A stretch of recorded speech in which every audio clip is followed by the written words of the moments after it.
आप अपना सुन लीजिए। अभी जब मैं गाड़ी लेकर नवरात्र में हमारी उधर कहीं गोरखपुर की तरफ कथा थी, फिर वहां से कौशाम्बी थी, तो हम क्या देखते हैं इस समय जानते हैं? लोगों ने घरों पे झंडा लगाया है, गाड़ी पे झंडा लगाया है, उसमें राम छपे। ऐसे सनातन धर्म वालों को शर्म लगनी चाहिए, चुल्लू भर पानी में डूबकर मर जाना चाहिए। अभी तक तो हम लोगों ने सुना था कि ध्वज पर हनुमान जी रहते। किसको ध्वज पर छापा गया है? हम कहते हैं क्या सरकार को संज्ञान नहीं है? ये लीला कुंभ से ही शुरू है। कुंभ में बिहार से, बंगाल से, उड़ीसा से, आसाम से जो गाड़ियां आ रही थी, सब गाड़ियों पर जो झंडा लगा था उसमें राम छपे थे।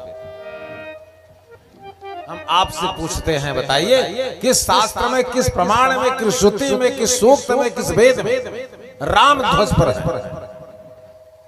अभी तक तो केवल हनुमान जी के अलावा और गरुड़ के अलावा ध्वज पर कोई नहीं। उसको कपड़े में लगा दिए हैं और गाड़ी में बांध दिए हैं। किसको?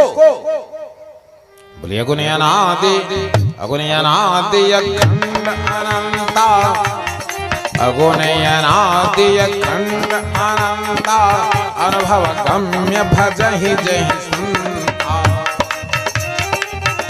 अच्छा, ये नहीं लगता कि हम गड़िया पे लगाए हैं तो भगवान को हवा लग रहा है, भगवान को धूप लग रही है, जब अपने छत पर भगवान राम को झंडा में लगाए हैं। अरे उन दुकान वालों का सर्वनाश हो जाएगा। मैं यहाँ मंच से कह रहा हूँ, जिस दुकान, जिस प्रिंटर लोगों ने राम की प्रतिमा को झंडे में छाप रहे हैं, उनका एकदम से सर्वथा सर्वनाश हो जाएगा। उनके घर कोई नहीं रह पाएगा।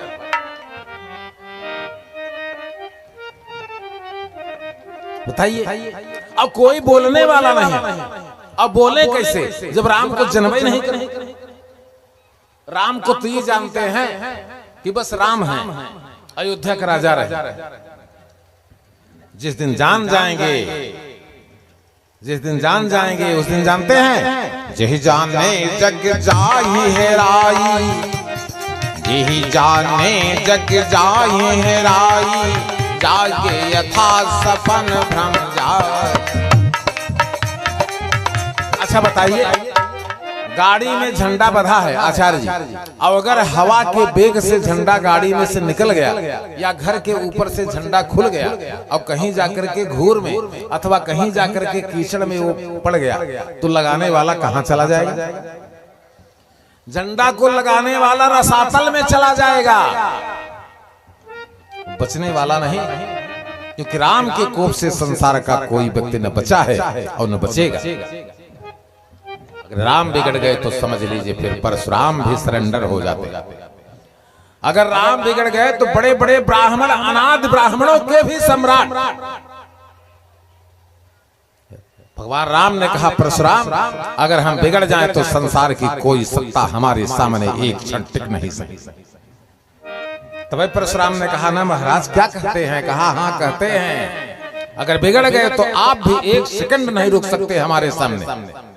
तब परशुराम ने कहा कि राम रमापति, राम रमापति कर धनु लेहु, खैचहु चाप मिटई संदेह।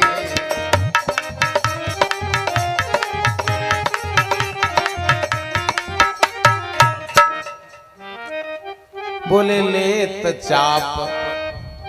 अब समझ लीजिए राम कौन है। परशुराम अवतार हैं विष्णु के, और अपनी धनुष दे दिया। राम को धनुष ले लिया, बाण उठाया नहीं, बाण चढ़ गया। लेत चाप या पोहि चढ़ गयो, लेत चाप या पोहि चढ़ गयो, परशुराम मन विस्मय भय। फरसा उरसा सब फेंक दिए, फरसा धनुष कुल फेंक दिए, और कहां दंडवत गिर पड़े।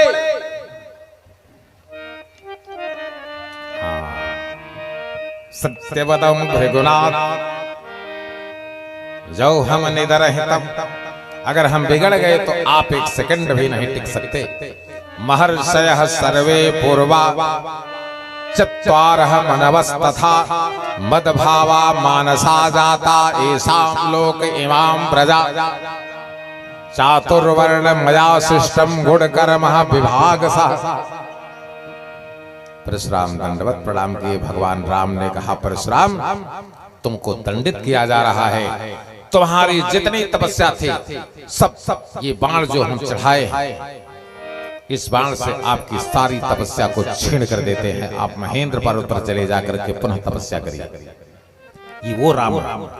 तो अगर अपने घरे उरे मगर लगाए हुए तो निकाल दे सीधा। बस समझे कि नहीं समझे? आज प्रसंग आ गया तो एक जगह और हमने बोला था इस बात। अब अगर प्रसंग आ गया है तो फिर कह रहे हैं झंडा में हनुमान जी रहे थे। अब वो हनुमान जी कहाँ बैठा है? भगवान राम के चरण के अंगूठा में बैठा है। वो झंडा में, गरुड़ झंडा में, राम झंडा में नहीं रहते। इसलिए क्या करना है क्या नहीं करना है इसका विचार करके फिर काम करना चाहिए। राम वह अमोघ शक्ति है जिससे अनगिनत ब्रह्मा, अनगिनत विष्णु, अनगिनत शंकर प्रकट होते हैं, एक दो नहीं। बोले उपजहि जासु वंश ते नाना शंभु बिरंच विष्णु भगवान।